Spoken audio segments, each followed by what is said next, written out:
Good afternoon সকলকে। আজকে রবিবার, আজকে স্বামী বিবেকানন্দের জন্মদিন।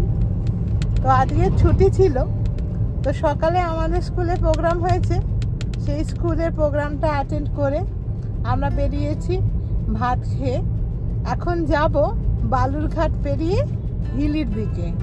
তো নতুন জায়গা, সেইটুকুই কীরকম জায়গা, সেখানে ভৌগোলিক স্থান কীরকম, মানুষ কীভাবে জীবনযাত্রা করে, তো সেই জিনিসগুলো দেখার উদ্দেশ্যেই আমরা বেরিয়েছি আমলকি খেতে খেতে দুই ভব ঘুরে।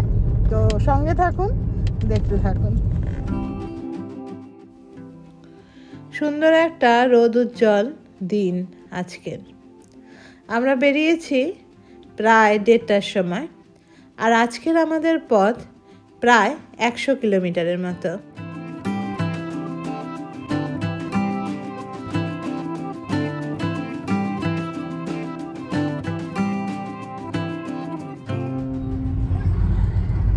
এই উত্তর দিনাজপুরের দিকে প্রায় চারিদিকে সর্ষের প্রচুর চাষ হয়েছে, তাই পুরো মাঠ ঘাট পুরো হলুদে হলুদ হয়ে আছে। তো অবশেষে আমরা বিকেল 5টার দিকে পৌঁছালাম হিলিতে। হিলি যাওয়ার দুটি পথ আছে, একটা বালুরঘাট হয়ে যাওয়া যায় আর একটা ডাইরেক্টলি যাওয়া যায়। তো আমরা ডাইরেক্টলি গেছি রোলার মোড় ধরে। আমরা এখন রয়েছি সেই বর্ডারের একদম কাছে। এর ডান দিকে গেলে চেকপোস্ট আর বাঁ দিকে গেলে বর্ডার। আমরা বাঁ দিক ধরে গেলাম এবং সেখানেই দাঁড়ালাম।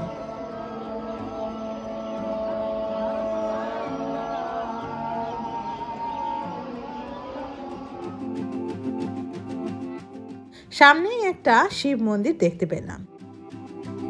ওই দূরে দেখা যাচ্ছে বাংলাদেশের পতাকার আদলে তৈরি যে স্থানগুলো রয়েছে, ওখানে বিজিবিরা রয়েছে। বিজিবি কথাটির অর্থ হলো বর্ডার গার্ড বাংলাদেশ। আমাদের এদিকেও রয়েছেন ভারতীয় বর্ডার সিকিউরিটি ফোর্স। তো ফটো তোলা নিষিদ্ধ, তাই বেশি এগোতে পারলাম না। গুড ইভিনিং সকলকে। আমরা চলে এসেছি হিলির বর্ডার পয়েন্টে। এটা ওপেন বর্ডার পয়েন্ট। পেছনেই দেখা যাচ্ছে রেল লাইন, আর ওই রেল লাইনের ওপারেই রয়েছে বাংলাদেশ। পেছন থেকে দেখাই যাচ্ছে যে বাংলাদেশের যে ফ্ল্যাগের যে সিম্বল, সেই সিম্বল অনুযায়ী। আর আমি রয়েছি ইন্ডিয়াতে, আর ওই পারে বাংলাদেশ। এবার এখানে আমরা একটুখানি টিফিন ব্রেক নেব, নিয়ে যাব বালুরঘাটের দিকে। বর্ডারের কাছে এসেছি, তা বলে চা খাবো না, এটা হতে পারে না। তবে চা খাওয়ার ফটো কিন্তু তোলা হয়নি। তো ফেরার পথে একটা দোকানে দেখলাম বাংলাদেশি টাকা আদান প্রদান হয়, সেখান থেকেই কিছু টাকা আমরা আমাদের স্মৃতি হিসাবে কালেক্ট করলাম। এটা হচ্ছে 10 টাকা, এটা 50 টাকা, এটা 100 টাকা। ঠিক আছে, এই যে 100 তো 50 টাকা। বর্ডারের কাছে একটি মুদিখানার দোকান রয়েছে। এখানে বাংলাদেশে কিছু খাবারের জিনিসপত্র বা কসমেটিক্স পাওয়া যায়। তারপর আস্তে আস্তে আমরা চারিদিকটা ঘুরতে ঘুরতে একটা মিষ্টির দোকানে এসে উপস্থিত হলাম। দেখুন এখানে দইয়ের ভাঁড়গুলো কীরকম অন্যরকম, আমাদের কলকাতা থেকে তো একদমই অন্যরকম। তো ওখানে আমরা একটু মিষ্টি ট্রাই করলাম, খারাপ লাগলো না, মোটামুটি ভালো লাগলো। আর আমরা যেদিন গিয়েছিলাম সেদিন হচ্ছে পূর্ণিমা ছিল, তাই পূর্ণিমার গোল চাঁদও দেখতে পেলাম। আস্তে আস্তে আমরা চারিদিকটা ঘুরে বেড়াচ্ছিলাম, সন্ধ্যাও হয়ে এসেছে। দেখতে পেলাম একটা ছোট মোমোর দোকান।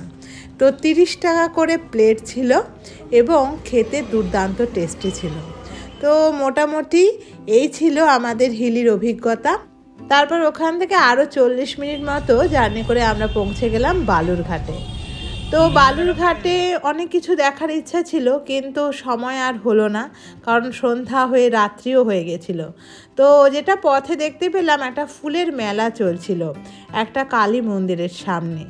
তো প্রচুর সুন্দর সুন্দর ফুল দেখা গেল, তারই কিছু কিছু দৃশ্য আপনাদের সামনে তুলে ধরছি। এখানে কিন্তু ফুল গাছের কম্পিটিশান হচ্ছে। তো এখানে প্রথম, দ্বিতীয়, তৃতীয় এরকম স্থানাধিকারী মানুষের নাম ধাম রয়েছে। তো ফুলগুলো দুর্দান্ত সুন্দর ছিল।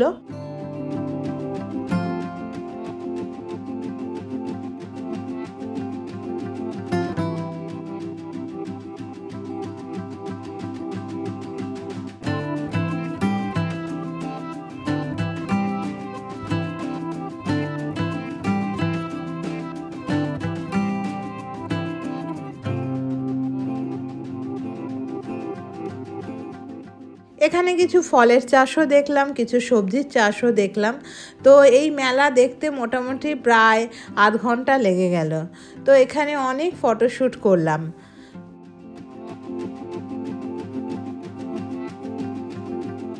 কালী মায়ের সামনেই এই মেলাটি হয়েছে। তো এত ফুল, পুরো নৈসর্গিক একটা অনুভূতি হচ্ছিল আমাদের। এত বড় বড় ডালিয়া, চন্দ্রমল্লিকা, গোলাপ, আরও শীতের কত ফুল। আপনারা দেখতে থাকুন, কেমন লাগছে অবশ্যই জানাবেন।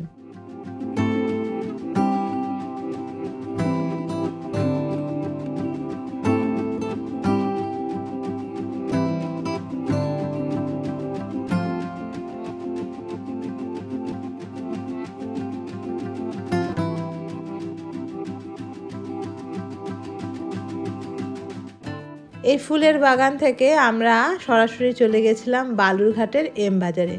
তো সেখান থেকে কিছু অফারের জিনিসপত্র কিনে, খাবার কিনে ঘরে চলে এসেছিলাম। আজকের গল্প এটুকু। কেমন লাগলো অবশ্যই জানাবেন, আর ভালো লাগলে সাবস্ক্রাইব করতে ভুলবেন না। খুব ভালো থাকবেন। নমস্কার।